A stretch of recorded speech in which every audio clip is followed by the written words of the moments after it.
예, 여러분 안녕하십니까? 안녕하세요. 예. 오늘은 이제 지난 화요일에 이어서 수학의 그 토대를 조금 더 말씀을 드리겠습니다. 그때 다 말씀을 못 드려서 조금 이제 더 말씀드리겠습니다. 그때 지난 화요일에 이런 말씀을 좀 드렸었습니다. 그래서 플라톤주의, 그 다음에 논리주의 해서 이른바 이제 버트런드 러셀의 이발사 역설을 좀 말씀을 드렸고, 근데 그래서 여기까지 말씀을 드렸고, 오늘 여기 좀 더 나가서 이제 한두 가지 더 말씀을 드리려고 합니다. 하나 더 말씀드릴 것이 뭐냐면은 이른바 형식주의라고 합니다. 형식주의. 영어로 포멀리즘이라고 하는데, 그래서 형식주의. 이거는 이제 그 이른바 우리가 20세기의 최대의 수학자라고 보통 얘기하는 다비트 힐베르트라는 분이 이제 여기 주로 이걸 이제 하신 건데, 이게 무슨 얘기냐면, 논리주의에 따르면 아까 이제 지난 시간에 말씀드렸습니다만 버트런드 러셀의 역설 같은 거, 이발사 역설이 혹은 거짓말쟁이 역설 이런 거 잠깐 말씀드렸고, 무한대 문제 이런 것도 좀 지적을 했는데, 이것이 뭔가 의미란 것 때문에 이제 이런 게 됐으니까 의미를 빼버리자. 그러니까 수학에서 의미를 완전히 빼버리자는 생각입니다. 수학에서 의미를 배제해버리고, 이발사 역설 같은 게 가장 의미의 문제니까. 그래서 순전히 형식으로만 해버리자. 그러니까 다시 말하면 수학이라고 하는 건 결국 뭐냐면 공리체계일 뿐이다. 그냥 이렇게 생각을 하자는 거죠. 그래서 이거 우리가 보통 이제 힐베르트의 프로그램이다. 힐베르트 프로그램이다. 이렇게 보통 흔히 이렇게 부릅니다. 그래서 의미를 배제해버려서 형식화만 해서 순전히 형식으로만 수학을 만들어서 완전하게 만들자. 그러니까 수학을 우리가 완전하게 만들겠다.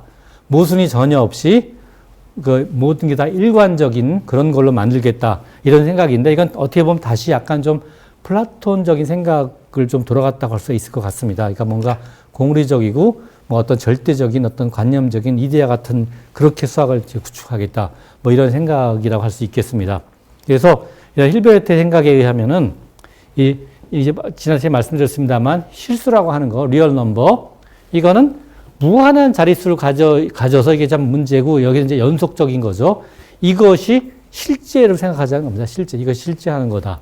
그러니까 아까 지난 시간에 말씀드렸던 거 혹시 기억하시면 우리의 물리적인 세계에서는 이런 게 있을 수 없다는 얘기를 말씀드렸습니다. 무한대가라는 게 있을 수 없기 때문에 이 무한한 자릿수를 갖고 있다는 거는 정보량이 무한하다는 얘기인데, 이건 현재 우리가 인식하고 있는 우주하고는 맞지 않기 때문에 이 현재 우리 생각하는 어떤 자연을 기술할 때 이 실수라고 하는 거, 이런 이 수학적인 실수라고 하는 거는 적절하지 않다. 엄밀하게 말해서 이런 생각을 할 수가 있을 텐데, 힐베르트의 생각은 이것이 정말 실제하는 거다. 그러니까 다시 말하면 현실 세계하고 별개로 어떤 이데아적인 걸 생각하자는 겁니다.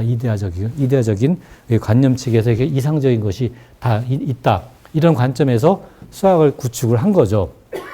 근데 이 생각이 사실 그래서 힐베르트라는 분은 정말로 최대 20세기 최고의 수학자라 할 수 있어서 이분이 정말 야심을 갖고 완벽한 수학을 만들겠다. 완벽한 이 어떤 형식화된 그런 수학을 만들겠다는 이제 꿈을 갖고 만들어 간 거죠. 그런데 여기 어떤 일이 생겼느냐.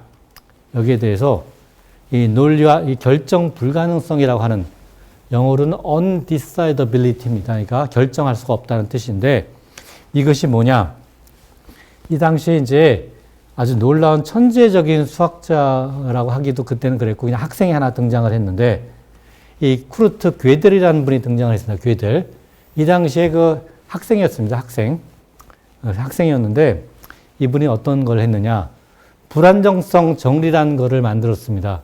이 영어로 incomplete theorem, 그러니까 완전하지 않다는 정리를 만들어서 이걸 증명을 했는데, 이게 뭐냐면, 어떤 이런 형식 논리 체계, 형식 논리라고 하는 게 바로 힐베르트가 꿈꿨던 거죠. 수학을 완성하겠다고 하는 게. 그래서 이건 결국 어떤 우리가 적절한 공리를 향하고, 액시엄이라고 하는 공리를 몇 개 만들고 거기다가 추론 규칙을 해서 이걸 통해서 완벽한 논리 체계를 만들자고 하는 거였는데, 놀랍게도 이런 생각, 이렇게 만들면은 이런 형식 논리 체계에서는 그 내부에서 참이지만, 그러니까 맞지만, true지만, 참이지만, 그러나 증명할 수 없는 명제가 반드시 존재한다는 것을 증명을 한 겁니다. 증명할 수 없는.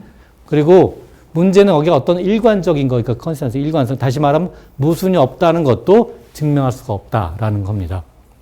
굉장히 놀라운 정리죠. 그러니까 우리가 완벽한 어떤 완벽한 형식 논리 체계를 만들고 싶은데 그것이 힐베르트 분의 꿈이었는데 그걸 만들려고 하면 그러니까 뭐 어떻든 간에 하여튼 우리의 형식 논리 체계를 만들면 그 안에서 증명할 수 없는 참이지만 사실은 증명할 수 없는 명제가 반드시 존재한다. 이런 얘기거든요.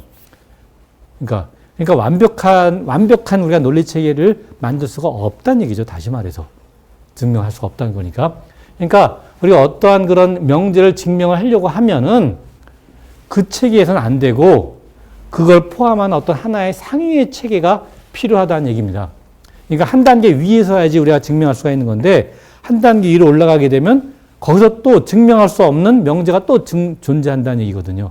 그걸 증명하려고 하면 그보다 한 단계 더 위로 올라가야 되는 거고 한 단계 위에서는 그걸 증명할 수 있겠지만 그러면 그 한 단계 위에서는 또 증명할 수 없는 명제가 또 거기서 또 존재하는 거고 끝없이 나간다는 얘기죠. 그래서 우리가 완전히 닫힌 어떤 하나의 완결된 그런 걸 하나 만들 수가 없다는 그런 얘기가 됩니다.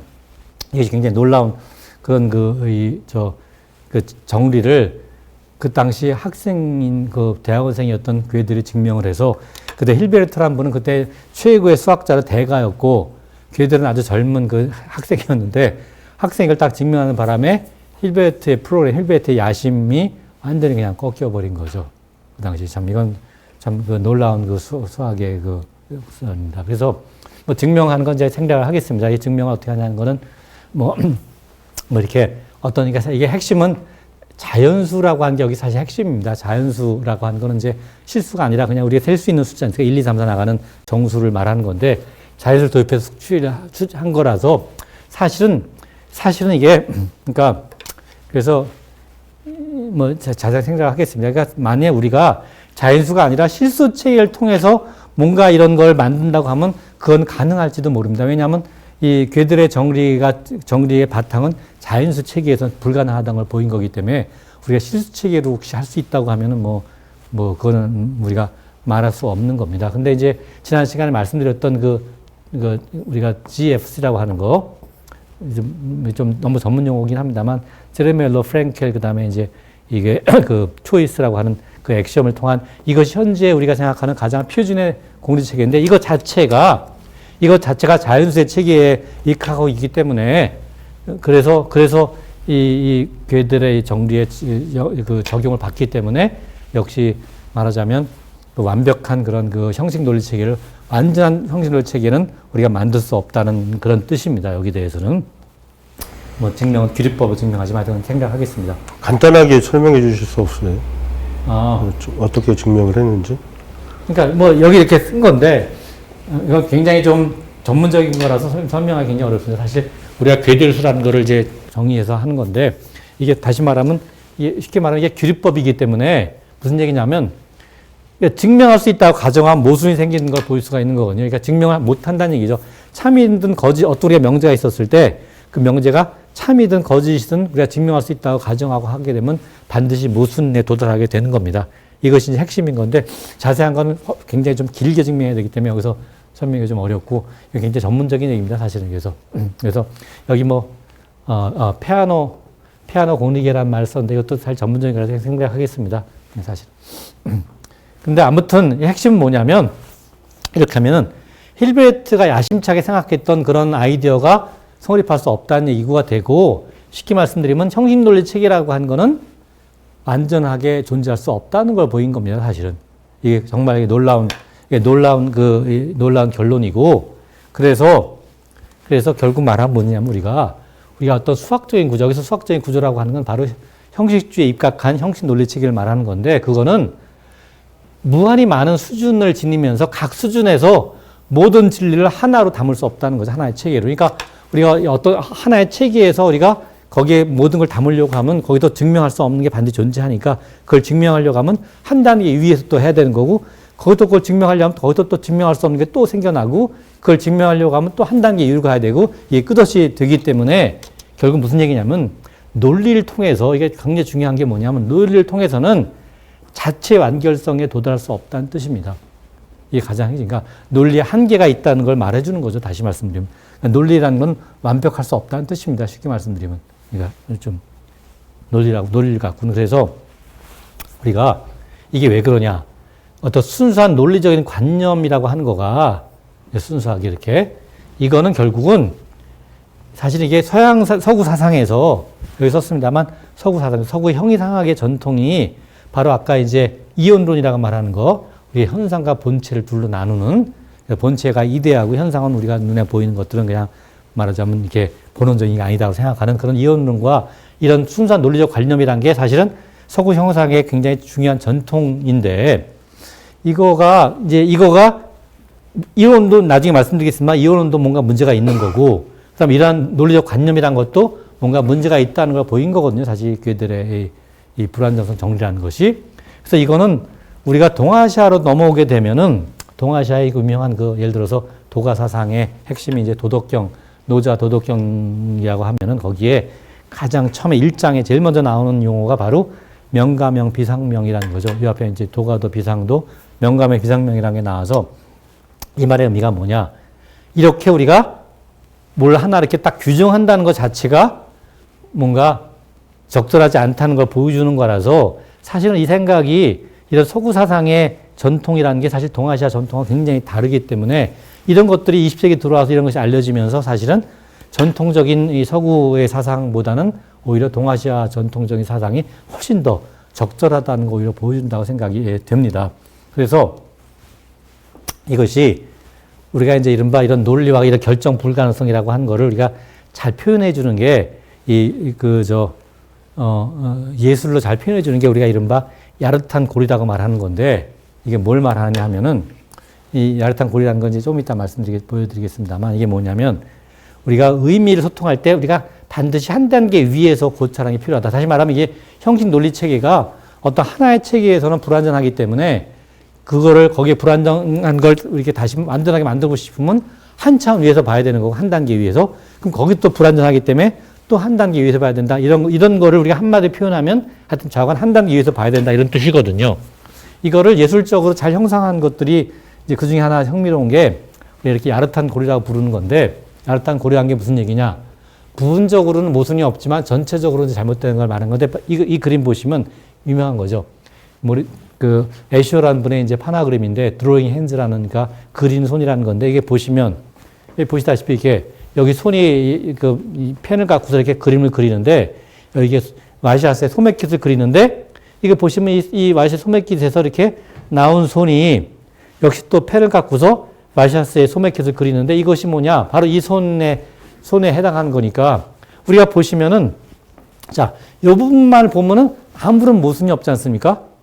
또 이 부분만 봐도 또 아무런 모순이 없지만 전체를 보면 이거는 명백하게 잘못된 걸 우리가 볼 수가 있는 거죠. 그러니까 우리가 이러한 이게 뭘 말해주냐면 결국 이것이 그러니까 우리가 이렇게 역설에서 벗어나려고 하면은 여기 한 부분에 몰입되면 안 되고 이거에서 어떤 하나의 한 단계 위라고 하는 것이 이제 여기서 메타라고 표현했습니다. 메타 수준, 메타 레벨. 한 단계 위에서 봐야지 우리가 이게 잘못됐다는 우리가 볼 수가 있는 거죠.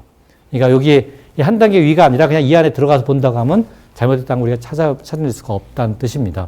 우리가 이거를 이제 이런 그림들을 총칭해서 우리가 보통 야릇한 고리다, 스트레인지 루비다, 이렇게 표현을 하겠습니다. 그러니까 이거는 이제 우리가 과학자의 관점에서 어떤 생각을 성찰을 하게 되냐면 우리가 과학을 하다 보면 예를 들어서 과학의 의미가 과연 무엇인가? 그 다음에 우리가 과학을 얼마나 신뢰할 수가 있는가? 또 과학이라는 건 어떻게 작동하고 혹은 또 과학이 실패할 수 있는 거 이렇게 될 수 있느냐. 이런 거에 대한 답을 하려고 하면은 과학이 정말 의미가 뭘까? 과학이 믿을 수 있는 건가? 이런 것들이 이런 것을 설명하려고 하면은 이거는 과학 자체가 이걸 답할 수가 없는 거죠. 그러니까 과학 자체가 답할 수가 없거든요. 우리가 말하자면 물약만 죽어라고 하게 되면 물약이 정말 어떻게 되는가? 이건 우리가 말할 수가 없는 거죠. 사실. 그러니까 이런 걸 얘기하려고 하면 한 단계 위에서 보면서 과학을 생각을 해야 되는 거고, 우리가 그거를 메타과학이라고 부를 수 있을 것 같습니다. 한 단계 위에서. 메타과학이란 말은 제가 처음 쓴 말은 아니고, 제 스승님이라민 장혜 선생님이 처음에 쓰신 표현인데, 메타과학, 메타사이언스라고 하는 거죠. 그래서, 혹은 이제 과학 철학, 이런 관점에서 봐야지 우리가 이런 식의, 이런 거의 질문에 대한 우리가 답을 할 수 있을 거라고 생각할 수 있는 거죠. 그러니까 과학에 완전히 과학 자체만 몰입되어 있으면은 이런 거에 대한 답은 우리가 생각할 수가 없다는 뜻입니다. 이게 같은 얘기죠. 이 야릇한 고리 혹은 메타 수준이란 말이 뭐 이런 뜻이라고 할 수 있겠습니다. 비유하자면, 예를 들자면. 이러한 그 야릇한 고리를 그린 것들이 사실은 이 에쇼라는 분이 이런 걸 굉장히 많이 여러 개를 그렸는데 그 중에 하나가 이런 거죠. 이게 이제 ascending and descending, 오르내리기란 뜻인데 여기 보시면 여기 어떤 건물, 수동 같은 건물이 하나 있고 여기 보면 여기 옥상을 보시면 자, 여기 요 사람이 이렇게 딱 여기 계단이 있어서 계단을 걸어 올라갑니다. 계속 걸어 올라가죠. 계속 걸어 올라갑니다. 계속 걸어 올라가다 보니까 계속 걸어 올라가는데 자기 제자리에 돌아온 거거든요. 계단을 계속 올라갔는데 제자리가 된 겁니다. 이것이 어떻게 된 거냐 이거죠, 도대체. 그러니까 요거 하나하나 보면은 뭐 이상할 게 없어서 문제가 없는 것 같지만 전체를 보면 계속 올라갔는데 제자리 됐다는 건 이건 말이 안 되지 않습니까, 사실은. 역시 이걸 보려면 역시 메타 수준에서 우리가 봐야 한다는 얘기가 됩니다. 여기서 벗어나는. 저는 저 계단 끝없이 올라가는 계단이거나 끝없이 내려가는 계단이 되는 그렇죠. 거죠. 일로 내려가면 끝없이 내려가는 거다. 끝없이 내려가 제자리에 돌아가는 끝없이 내려가는 거고 끝없이 올라가는 거라서 제가 이걸 보고서 어떤 생각했냐면 그 그리스의 신화 보면 시지푸스의 신화라는 거 아시죠? 이렇게 돌을 계속 바위로 올려놓으면 또 떨어지게 다시 또 올리고 뭐 이제 영원히 그걸 해야 되는. 근데 그거 할 게 아니라 그냥 이렇게 그리면 더 편하지 않을까요? 죽으라고 계속 올라가야 되는. 더 간단하게. 그래서 이거 보시면은 바하의 요한 세바스찬 바흐의 그 예수 조유 맨스자 그러니까 그 인간의 기쁨, 그러니까 인간 바람에 이제 기쁨 되시는 예수라고 하는 곡을 보면 이 칸타타죠. 이거 보시면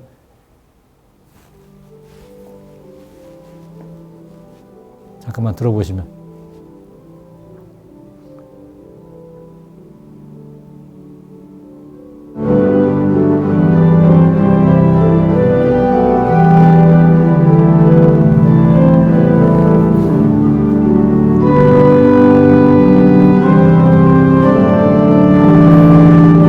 여기 그 반주를 쭉 보시면 반주가 마치 계단을 계속 올라가는 것 같은 느낌이 들거든요. 그것이 영원히 올라갔던 느낌을 좀 줍니다. 이렇게. 물론 그런 거 아니지만. 그러니까 요 형태. 계속 올라갔던 그런 느낌을 주어서 이 바흐의 그 음악이 상당히 이거하고 같이 간다. 이거는 말하자면 미술이고 이거는 음악인데 그런 것이 굉장히 유명한 얘기입니다.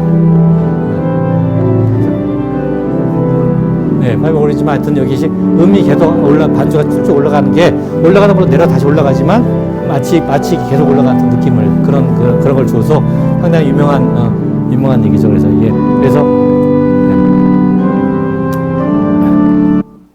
그래서 이것이 이 괴델의 그런 불완전성 정리라고 하는 게 그걸 그림으로 표현한 게 에쇼고 그다음에 그걸 음악으로 표현한 게 바흐다. 뭐 이런 그 유명한 책이 하나 있습니다. 그래서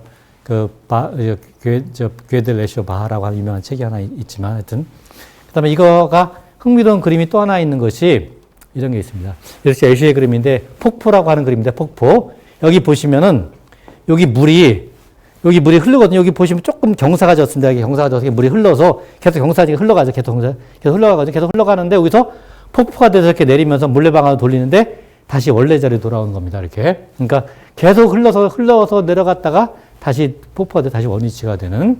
근데 이게 참 물론 이제 이것도 물론 보시면 이게 한 부분 보면 문제가 없는데 전체를 보면 분명히 모순인 거죠. 그러니까 전체를 봐야 한다는 얘기인데 흥미로운 게 뭐냐면 여기서 물이 이렇게 딱 순환하는 걸 보시면 여기 순환을 보십시오. 이렇게 쭉 흘러가다 이렇게 해서 이렇게 폭포대를 다 보시면 물의 겉면과 물의 안에 속하고 한번 보십시오. 어떻게 되나. 이게 뭐냐면 물의 폭포가 지나면서 수면의 안이 바뀌거든요. 그러니까 무슨 얘기냐면 자, 여기서 이게 이 수면 맨 위를 보시면 맨 위가 되죠. 여기 이렇게 위가 되다가 이렇게 되면 여기서 물의 밑으로 들어가서 밑으로 쭉 가서 여기서 밑이 되면 여기서 다시 이렇게 쭉 떨어지면서 이제 다시 위가 되거든요. 그러니까 물의 수면의 위하고 아래가 서로 바뀐다는 걸 보실 수 있습니다. 보시면. 굉장히 묘하거든요. 이게 밖과 안 계속 바뀌게 됩니다. 이 폭포를 지나면서. 이것이 사실은 수학적으로 뭐랑 똑같냐면 혹시 메비우스의 띠라는 거 혹시 보셨으면 메비우스 띠라고 하는 게 여기 이렇게 보면 이렇게 띠를 이렇게 붙이는데 이게 뒤틀어서 붙인 거죠. 이렇게 뒤틀어 붙이게 되면 여기에 이쪽 면에 있던 게 이렇게 가다가 여기만 저 바깥이 이렇게 안 보이게 돼서 바깥에 요로 다시 들어오게 되면 이것이 어떻게 되냐, 이 안쪽이 되는 거죠. 그러니까 안과 밖이 서로 바뀌게 됩니다. 이렇게 돌 때마다. 이거랑 똑같은 거죠, 바로 이거랑. 그러니까 여기 메비우스 띠를 자르게 형상화해 갖고 상당히 흥미로운 문제가 되고, 이 메비우스 띠라고 하는 것이 나중에 가서 다시 말씀드리겠습니다. 이게 굉장히 중요한 의미를 줄 수가 있어서 뒤에 가서 잘 말씀을 드리겠습니다. 이거에 대해서는 이 같은 의미인데, 아무튼 뭐 그래서 하여튼 그렇습니다. 그 다음에 이제 그래서 이제 근데 이 불안정성이라고 이제 말을 했는데, 불안전성, 완전하지가 않다. 이 수학이라는 게 완전할 수가 없다. 논리 체계가 완전할 수 없다. 이런 얘기니까 당연히 충격적이지 않습니까? 논리라는 게 완전할 수가 없다. 이런 뜻이니까. 그래서 이걸 좀 심하게 얘기하면 우리는 진리에 도달할 수 없느냐는 얘기죠. 이런 질문을 하게 됩니다. 이 진리라고 하는 게 우리가 논리 체계를 갖고 논리를 갖고 이렇게 쭉 나가면서 이게 참이냐 거짓이냐 판별을 해야 될 텐데, 논리 체계라는 것 자체가 완전할 수 없다고 지금 얘기하는 거니까, 그럼 우리가 진리에 도달할 수 없다는 뜻이냐, 이런 질문을 하게 되는 거죠. 물론 뭐 이게 도대체 진리라는 게 어떤 종류를 말하냐에 따라 달려 있을 수 있는 거고, 그래서 뭐 이건 물론 그렇지 않습니다. 저 말은 여기 물음표를 썼지만 이건 물론 이걸 주장하는 건 아닙니다. 진리에 도달할 수 없다는 걸 주장하는 건 아니고, 그 다음에 또 이런 질문을 할 수가 있죠. 그럼 우리가 얻을 수 있는 지식은 근본적으로 완전할 수 없다는 얘기냐? 이 불안정성이란 말 자체가. 우리가 지식을 얻을 때, 뭐 우리가 지식을 얻는 건 당연히 논리를 갖고 생각을 할 텐데, 논리 체계가 불완전하다고 했으니까 우리가 얻을 수 있는 지식도 근본적으로 완전할 수 없다는 뜻이냐? 이거 핵심은 답은 뭐만 있어요. 그러니까 형식적인 체계를 갖고는 완전할 수 없다는 말은 일리가 있습니다. 그래서 형식적인 체계를 갖고서 이렇게. 그래서 그러면 우리가 무슨 생각할 수가 있겠느냐? 이런 할 수 있는 거죠. 그렇죠? 자, 우리가 이렇게 공식화하는 어떤 형식 논리, 이런 체계에서 증명할 수 없는 명제가 있다는 것이 바로 불안정 정리의 핵심인데, 이것은 무슨 얘기냐면 이거는, 그러니까 그 어떤 주어진 체계 안에서 우리가 세계를 만일 갖고 기술한다고 했었을 때는 이것이 모든 걸 다 담을 수 없다는 얘기니까 뭔가 우리가 닫히지 않고 어떤 열려있는 가능성이 있다는 뜻이거든요. 그러니까 뭔가 어떤 자유도가 있다는 얘기죠. 그러니까 우리가 어떤 완전히 닫힌 체계를 완벽하게 구성할 수 있다고 하면 그건 정말 닫혔으니까 그걸 끝이겠지만, 그것이 닫힐 수가 없다는 얘기거든요. 지금 거기서 증명할 수 없는 명제가 반드시 있는 거고, 그 명제를 증명하려고 하면 한참 더 높은 데도 봐야 된다는 얘기니까, 그것이 끝없이 나간다는 얘기니까 논리체계가 닫힐 수 없다는 얘기거든요. 반드시 열려 있어야 한다는 얘기가 되는 거니까, 이건 무슨 얘기냐면, 그러니까 이게 이 불안정성이 뭔가 뭔가 이렇게 안 좋은 소식까지 들리지만 사실은 좋은 소식이라고 해석할 수 있는 거죠. 이게 뭔가 우리가 항상 열려 있다는 얘기를 말하는 거니, 열린 가능성이 항상 존재한다는 걸 말하는 거니까. 그런데 중요한 건 이거죠. 뭐냐면 힐베르트라고 하는 20세기 최대의 수학자, 그분이 그 대가가 꿈꿨던 형식주의를 완벽하게 해서 우리가 수학을 완벽한 걸 만들겠다고 하는 그런 꿈이 무너졌는 거고, 무슨 얘기냐? 우리가 수학 전체를 공식화한다는 건 불가능하다는 얘기인 거죠. 다시 말하면 우리가 기본적으로 어떤 환원주의적인 생각이 실패할 수밖에 없다는 걸 보여주는 겁니다. 예. 뭔가 우리가 회귀를 하고, 이것이 환원주의라는 게 결국 보수화가 가기 마련인데 이거가 제대로 될 수가 없다는 걸 보여준다고 할 수가 있겠습니다. 이건 사실은 조금 비약일 수는 있겠습니다만, 하여튼. 그래서 그러면 어떻게 해야 될 것이냐? 자, 형식주의는 성립할 수 없다는 건 분명히 증명을 한 겁니다. 완벽하게. 형식주의는 있을 수 없다는 건, 제대로 될 수 없다. 그러면 수학을 어떻게 해석해야 될 것인가? 새로운 또 수학에 대한 그 해석이 나와야 되겠죠. 수학에 대한 관점이. 그게 뭐냐? 직관주의라고 하는 겁니다. 직관주의. 인투이셔니즘, 직관주의. 직관주의의 출발은 앙리 푸앙카레라고 생각을 할 수가 있어요. 악상이 있어야 되는데, 앙리 푸앙카레가 제가 제일 존경한다는 그런 수학자이자 물리학자인데, 이분에서 기원을 한다고 할 수가 있는데, 실제로 이걸 많이 만든 분은 이제 브라우어라는 분하고, 그 다음에 관계 있는 분이 나중에 이제 허만 와일이라든가 페퍼만 이런 분들인데, 이건 무슨 얘기냐면, 수학이라고 하는 건 기본적으로 실수가 중요한 게 아니라 자연수가 이제 근본적인 거고, 그래서 이것이 뭐냐? 수학이라는 건 유한한 단계로, 무한이 아니라 유한한 단계로 구성되어 있는 거다. 이건 말하자면 하나의 구성주의의 관점이라 할 수 있겠습니다. 컨스트럭티비즘, 구성주의. 이거 말하자면 약간의 상대주의인 거죠. 절대주의가 아니라 이건 절대주의죠. 형식주의라는 건 굉장히 절대주의거든요. 다시 말하면 플라톤하고 비슷한 마찬가지의 관점에서 굉장히 절대주의인데 이거는 절대주의가 아니고 상당히 상대적인 입장이죠. 상대주의. 그러니까 상대주의라는 입장이라서 이거는 좀 대부의 대조적이라고 할 수 있겠습니다. 그래서 결국은 실수란 게 뭐냐? 실수란 건 사실은 마구잡이수란 겁니다. 랜덤하는 거. 실수는 랜덤한 거다. 마구잡이인 거다. 그리고 그 다음에 미결정론이다. 결정되어 있는 게 아니고 이건 뭔가 좀 총체론적인, 그러니까 환원론이 아니라 환원의 반대가 총체론인 거죠. 예, 리덕셔니즘의 반대가 홀리즘인데 반대고, 그 다음에 이건 상당히 복잡계적인 성질을 갖고 있는 거고, 이런 생각을 하는 것이 직관주의의, 수학의 직관주의적인 생각입니다. 그러니까 이게 무슨 뜻이냐면, 실수라고 하는 것이 자릿수가 뭐 무한히 나올 수 있는 건데, 그 자릿수 나오는 것이 어떤 것들이 나오냐? 그러니까 0부터 9까지 중에 하나가 나올 거 아닙니까? 자릿수 하나가. 근데 그것이 어떻게 나오느냐? 마구잡이로 나온다는 얘기입니다. 마구잡이로. 우리가 하자. 그 다음에 그것이 결정되어 있지 않다는 거거든요. 어느 게 나올지 결정된 게 아니라 그때그때 바뀔 수 있다는 뜻입니다. 다시 말해 미결정이라는 말이 상황에 따라서 어떻게 나오게 되냐. 그래서 전체를 봐야 한다 이런 뜻인데 이거를 조금 하면은 결국 수학이라는 게 뭐냐. 수학이라고 하는 건 결국은 표상의 이론일 텐데 수학적 방법이란 거는 기본적으로 이 추상적인 거라서 이다처럼 그래서 이것이 어떤 구체적인 실제성을 결여할 그 우려가 있다는 거거든요. 그러니까 우리가 수학에 너무 치중하다 보면은, 그러니까 예를 들어서 수학에 너무 이렇게 몰입하고 치중하다 보면 우리 현실하고 너무 안 맞는 거에, 그러니까 추상에 매몰돼서 어떤 구체적인 현실하고 너무 괴리될 수가 있다는 뜻입니다. 이게 좀 조심할 필요가 있다는 거고, 우리가 과학이라고 하는 것도 우리가 물리학 같은 거, 수학 논리 기반의 어떤 체계로만 보면 이게 이제 모형인데, 이걸로만 보면은 잘못된 거죠. 그러니까 핵심이 뭐냐면 우리가 물리학 같은 과학이나 자연과학이라고 하는 거는 현실 세계와 연결이 필요한 거예요. 반드시. 이거는 감각기관을 통해서 하는 거니까 우리 머릿속으로 추상적으로만 하면 그것이 과학이 아니고 그 수학은 그렇게 할 수 있겠지만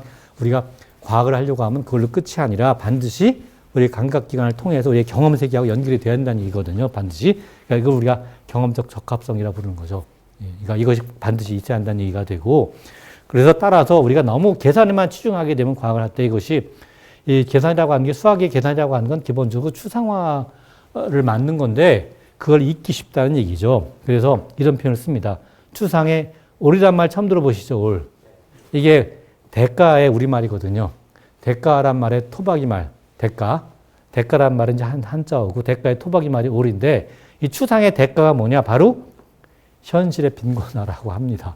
이런 그 표현이, 흥미로운 표현이죠. 무슨 얘기냐면, 우리가 수학이라고 하는 걸 통해서 굉장히 뭔가 이상화시키게 되면은 그것이 물리적인 실제라 꼭 같을 이유가 없거든요, 사실은. 같을 이유가 없는데, 그걸 되게 혼동하기 쉽습니다. 이렇게 배우다 보면, 공부하다 보면. 그래서 그 둘은 반드시 같지는 않다는 거, 그걸 좀 우리가 알 필요가 있다. 이런 뜻입니다. 그래서 잘못한 현실의 빈곤화라는 그런 뜻입니다. 그리고, 그 다음에 이제 흥미로운 말이 이런 말이 있습니다. 자, 형식 논리. 이 형식 논리라는 건 굉장히 기계적인 절차 같은 건데, 형식 논리로는 참을 보일 참인지 아닌지 알 수 없는 그런 명제가 있다고 하잖아요. 그게 바로 불완성 정리 얘기인데, 그런데 우리는 그 명제가 참임을 볼 수가 있다는 거예요. 우리는 형식 논리는 안 되지만, 그건 무슨 얘기냐? 우리 마음이 형식 논리를 따라가지 않기 때문에 그렇다는 거거든요. 그러니까 우리 마음은 계산기기가 아니다 이거죠. 컴퓨터가 아니라는 뜻입니다. 우리 정신은. 이렇게 말한 사람이 이제 펜로즈라는 분인데, 펜로즈, 물리학자죠. 그러니까, 이번에 한번 말씀드린 적이 있는데, 이분이 아주 이상한 말을 많이 해서 사람들이 잘 안 믿었는데, 그래서 다 안 믿고 그랬는데, 이 사람이 노벨상을 받는 바람에. 그래서 이제 참 안 믿을 수가 없게 된 거죠.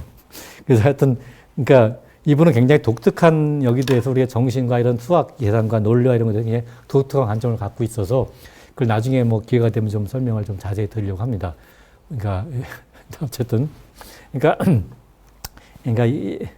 여기에 관련된 여러 가지 문제 중에서 우리가 이게 사실은 이제 인공지능하고도 관계가 깊은데 인공지능이라고 한 거가 사실은 보면은 인공지능이 우리가 만일 계산기기라고 생각한다고 하면 인간하고 과연 같을까 다를까 하는 이제 생각을 할 수가 있는 건데 우리가 보통 옛날에 전통적인 그 컴퓨터라고 하는 게 우리가 보통 튜링 머신이라고 합니다. 튜링 기계라고 하는데 이 튜링하는 사람이 굉장히 뭐, 이 컴퓨터에 대해서 가장 그 천재적인 사람이었었죠, 튜링이. 20세기 중반에.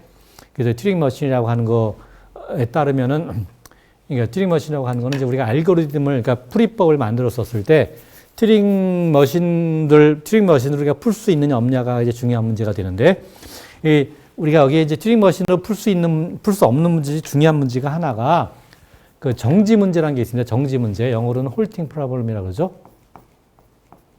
홀팅 프로블럼. 우리말로 정보 문제, 정지.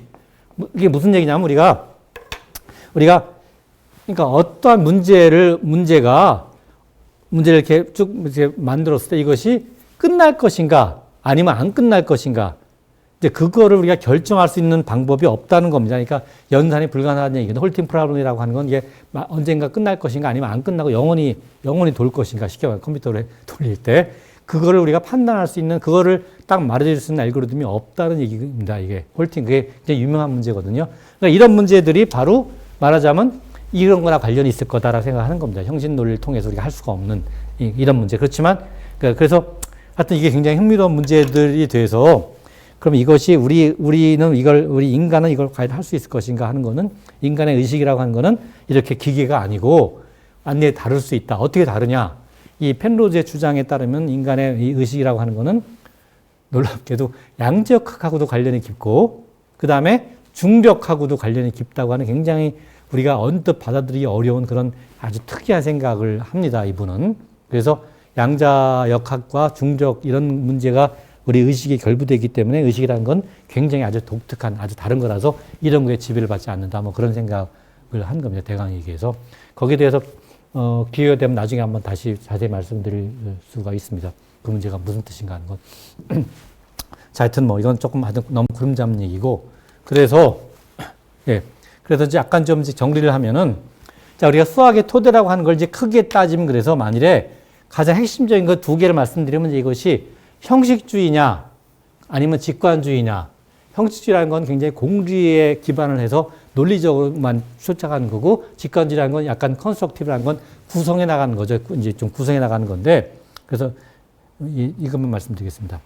자, 형식주의와 직관주의를 좀 비교하면 형식주의 포멀리즘, 직관주의 인투이셔니즘이죠.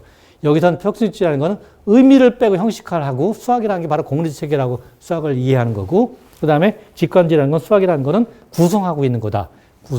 유한단 구성하는 거다. 이 차이인데 아까 말씀드렸습니다만 형식주의에서는 실수라고 하는 거는 무한한 자릿수를 갖고 있어서 이것 정말 실제하는 거다.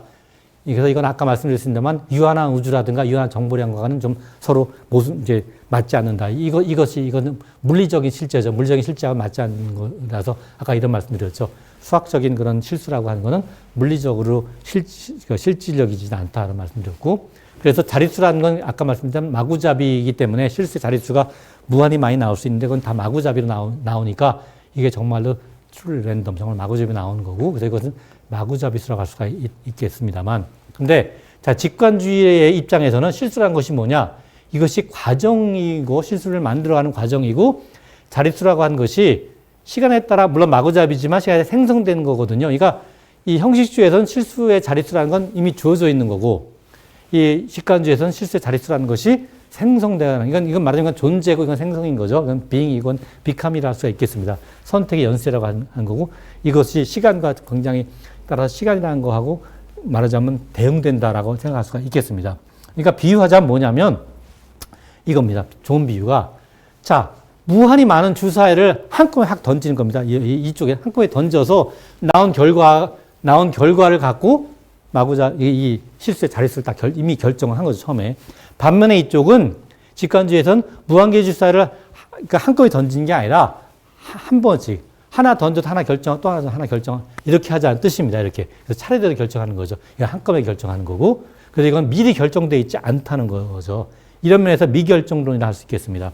그러니까 우리가 혼돈이라고 하는 케이오스라고 하는 문제, 케이오스라고 하는 문제가 이 형식주의 관점에서는 미리 다 표현이 돼 있는 거거든요. 다 결정돼 있기 때문에 실수가 결정돼 있는 거를 그 초기 조건에 대해서 이미 결정돼 있지만 우리가 알지 못하는 그 초기 조건의 정보들이 나중에 소급해서 드러낸다고 하면은 이쪽은 직관주의에서는 애당초가 미결정 상태였기 때문에 결정되어 있지 않기 때문에 미래적 상태에서 현재의 결과를 드러내는 거죠. 이거는 옛날의 결과를 소급해서 드러낸 거라 하면 이 둘이 굉장히 흥미로운 차이라고 할 수 있겠습니다. 우리가 혼돈을 우리가 어떻게 볼 것인가. 왜냐하면 혼돈이라는 게 나비 효과라고 하는 거 기억하시나요? 나비 효과. 그러니까 무슨 얘기냐면 혼돈의 가장 핵심적인 얘기는 처음에 초기 조건의 약간의 차이가 완전히 다른 결과를 준다는 것이 혼돈의 핵심인데 처음에 약간의 초기 조건의 차라고 하는 건 우리가 실수를 기술했을 때 실수에 뭐 다 똑같다가 수점 아래 뭐 12자리가 좀 달라진다. 약간 달라지는 게 그게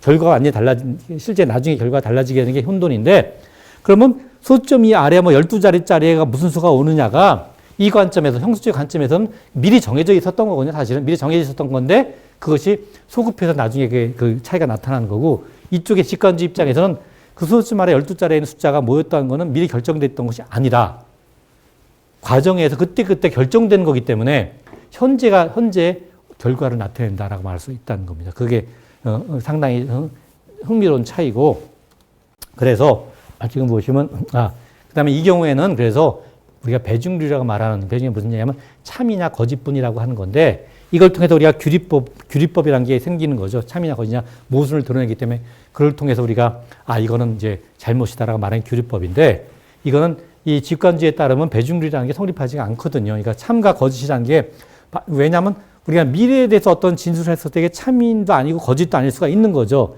왜 그냥 결정이 안 돼 있는 거기 때문에 이건 참이다 거짓이다 딱 말할 수 없는 게 있을 수 있기 때문에 그러니까 배중률이 성립하지 않는다는 것은 규리법도 성립하지 않는다는 뜻입니다. 이런 관점에서 직관주의 관점에서는 그래서 이거를 굉장히 환원적이라고 하면은 이걸 굉장히 총체론적인 생각이라 할 수 있겠습니다. 형식주의는 굉장히 환원적인 생각이고 직관주의는 상당히 총체론적인 생각이라서 그래서 결국은 이거는 이건 너무 좀 전문적인 거라서 그래서 마지막으로 이게 무슨 말씀인지 이해가 잘 안 가시지 않습니까? 사실은 이 말이 지금까지 말씀드린 게 잘 이해가 안 가시죠? 저걸 신학에서도 차용을 한다고 하면은 재밌는 얘기가 그렇죠. 되겠는데. 맞아. 창조라는 의미가 뭐냐는 거 맞습니다. 사실 그게 과정신학이라는 게 그래서 나온 거거든요. 이거는 상당히 플라톤적인 그 서구의 그 핵심적인 생각에 가까우고 이거는 생성과 변화. 그러니까 아까 말씀드렸듯이 뭐 베르그송이라든가 화이트헤드에 가깝던 화이트헤드가 바로 과정 철학에서 과정책이 나왔거든요. 실제로. 맞습니다. 그래서 여기 이런 말이 나오는 거죠. 이게 알 수 없는 게 정말 알 수가 없으니까 무슨 얘기냐. 러셀의 유명한 말이 뭐냐. 수학이라고 하는 거는 도대체가 뭘 하는 건지 알 수 없는 게 수학이다. 그러니까 그런 말, 이 가장 정말 뛰어난 수학자인데 이분이 뭐 직업이 뭔지 알 수 없지만 수학자인지 뭐 철학자인지 무슨 뭐 사상가인지 교육자인지 뭐 사회학자인지 알 수 없지만 이분의 말이 우리가 하는 게 도대체 뭔지를 모르는 게 수학이다라는 말을 남겼습니다. 그렇기 때문에 그러니까 알 수가 없다는 얘기죠. 도대체가. 어쨌든 그래서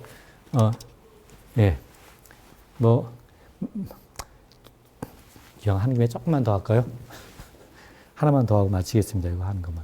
이게 뭐냐면 그래서 다시 한번 정리하면 수학과 물리학을 정리하면 수학이라고 하는 것이 우리가 어떤 동양학 방정식 수학적으로 표현을 하잖아요. 미분 방정식을 표현을 합니다. 일반적으로. 근데 이건 사실 모형이고 이 미분 방정식은 분명히 일반적 결정론적이죠. 왜냐하면 초기 조건이 정해지면 나중에 값이 결정되니까. 근데 이것 때문에 자연현상을 말하는 물리라는 것도 결정적이냐?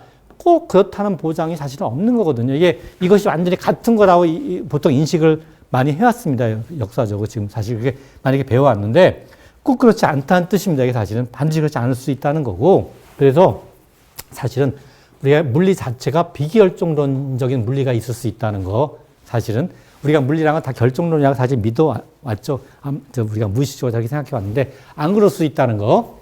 그래서 이런 경우 이게 비결정 물리가 장점이 뭐냐면 뿌앙카레 리커런스 티어렘 같은 거에서 모순이 장점이 있고 그다음에 우리가 꼭대기에서 아래로 가는 인과라고 하는 것이 너무 좀 제가 전문적인 얘기를 해서 좀 그렇긴 합니다만 하여튼 이렇게 이런 문제들이 많은 경우에 이게 조금 장점이 분명히 있습니다.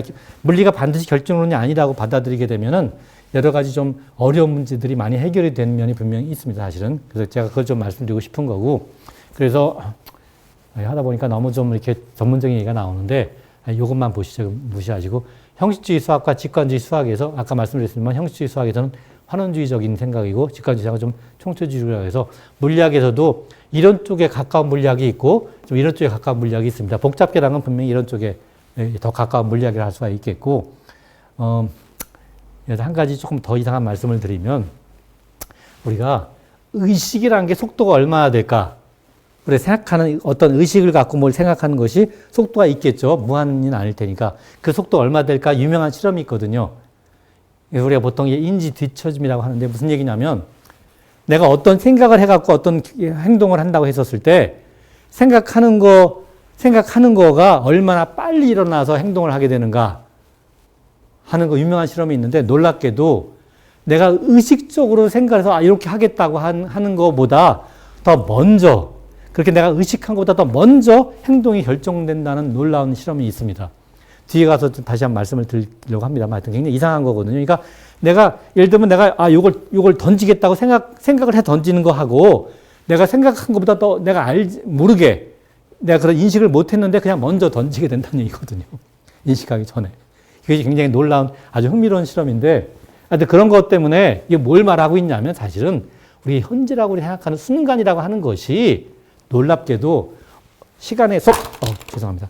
어느 한순간이 아니라 놀랍게도 약간의 과거와 약간의 비례가 약간 좀 걸쳐져 있으니까 이게 시간축이면 현재라는 게 여기 딱 한순간이고 요 한 점이고 이쪽은 미래, 이쪽은 과거가 아니라 시간이 일로 뭐 이렇게 이른바 흐른다 해서 과거가 아니라 우리가 현재라고 부르는 게 한 점이 아니라 이렇게 과거도 일부 포함하고 미래도 일부 포함하는 게 현재라는 겁니다.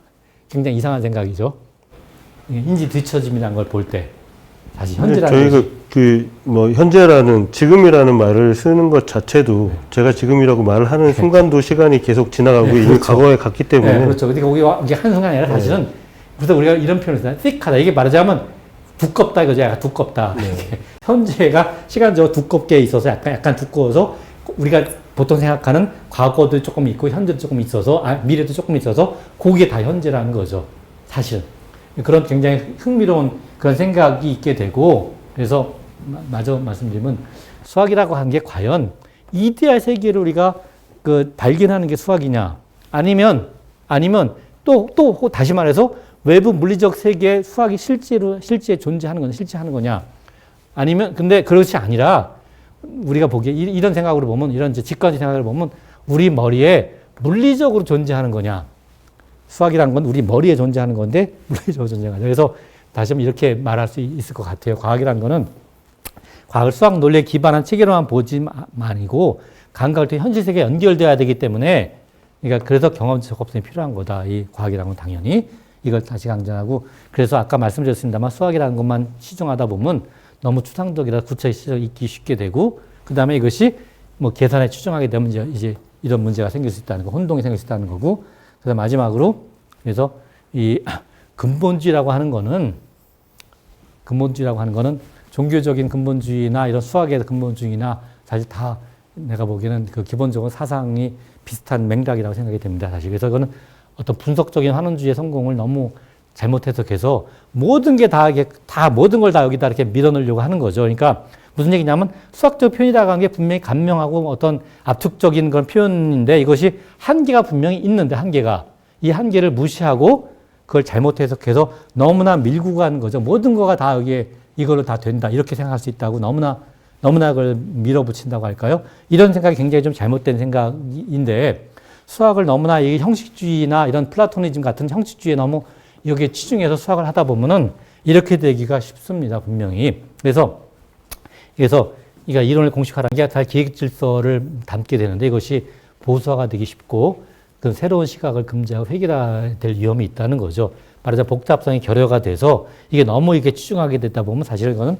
문명의 몰락으로 갈 수 있다라는 생각이 되는 거고 이런 수학의 근본주의에 너무 여기 치중해서 잘못 나가는 거에 대표적인 것이 사실은 그 중에 한 분이 뭐 굳이 말하면 아인슈타인도 그 중에 한 분이 할 수 있습니다. 마지막에 아인슈타인이 통일마당 이론을 너무 꿈꿔서 그걸 굉장히 노력을 했는데 결국 아무것도 못 해냈지만 그것이 너무나 이 근본주의 생각해서 너무 이거를 극단화 이제 한 그런 면이 있는 거죠.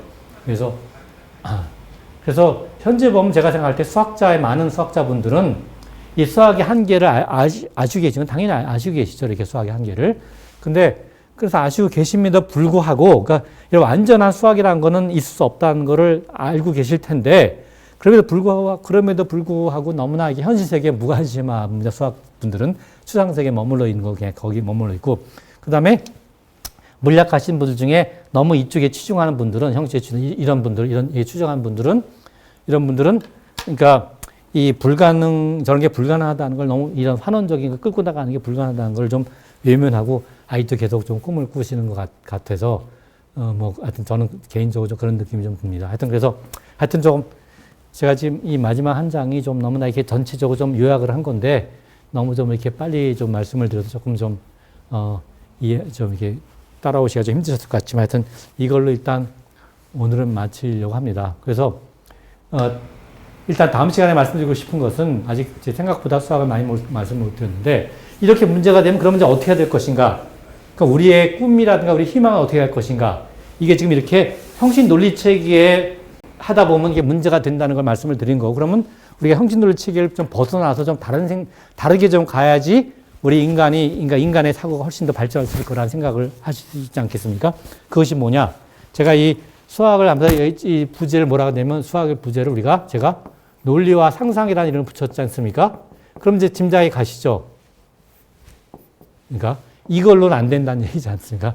이걸로 안 된다는 게 이것만으로는 안 된다는 얘기입니다. 이거 굉장히 중요하죠. 논리를 무시하면 절대 안 되는, 논리만으로는 이게 다가 아니고 이것이 이제 필요할 거라는 것이 짐작을 하실 수 있지 않겠습니까? 이것이. 그래서 이런 얘기에 대해서 다음 시간에 좀 말씀을 드리려고 합니다. 이제. 그래서 오늘은 일단 여기까지 말씀을 드리고 다음 시간에 이제 수학의 이런 하여튼 이런 문제들 좀 이제 이걸 우리가 어떻게 희망을 갖고 우리가 나갈 것인가, 인간이라는 게 뭐 그런 말씀을 좀 드리려고 합니다. 혹시 뭐 질문이 있으시면 시간이 많이 갔습니다만. 저는 그 현재 순간이라고 하는 거에 대해서 저 굉장히 그 인생 영화 중에 하나로 꼽는 영화가 어라이벌이라는 영화가 있거든요. 어라이벌, 제가 영화를 잘 안 봐서. 외계인을 만나요. 근데 그것도 외계인이 나오는데 갑자기 이제 전 세계 주요 도시에 뚝 하고 갑자기 나타나요. 근데 그 어떤 언어학자가 그 외계인하고 소통하는 언어 체계를 분석을 해요. 그 외계인이 만들어내는. 근데 걔네가 문어처럼 생겼는데 그 순간적으로 그러니까 글을 써요. 글이라고 해야 될지 뭐 글처럼 이렇게 공간에 써내는데 그게 회문이에요. 회문. 그러니까 무슨 말이냐면 그러니까 앞뒤가 이제 뭐 만약에 앞으로 읽어도 똑같은 단어고 뒤로 읽어도 똑같은 단어고 이런 식으로 걔네들이 동시에 한 번에 딱 써내는데 뭐 이런 거죠. 그러니까 말씀하십시오. 영어로 하면은 뭐가 있더라? 마담. 그렇죠. 예, 마담도. I am 아담이죠. 그러니까 그런 식으로 글을 써내는데 그 글을 그러니까 이 외계인하고 통역을 하려고 그걸 공부를 하다가 그 여기 주인공 여자 박사인데 이 여자 박사가 미래를 보게 돼요. 그러니까 현실에서 일어나지 않은 미래를 환상처럼 계속 봐요.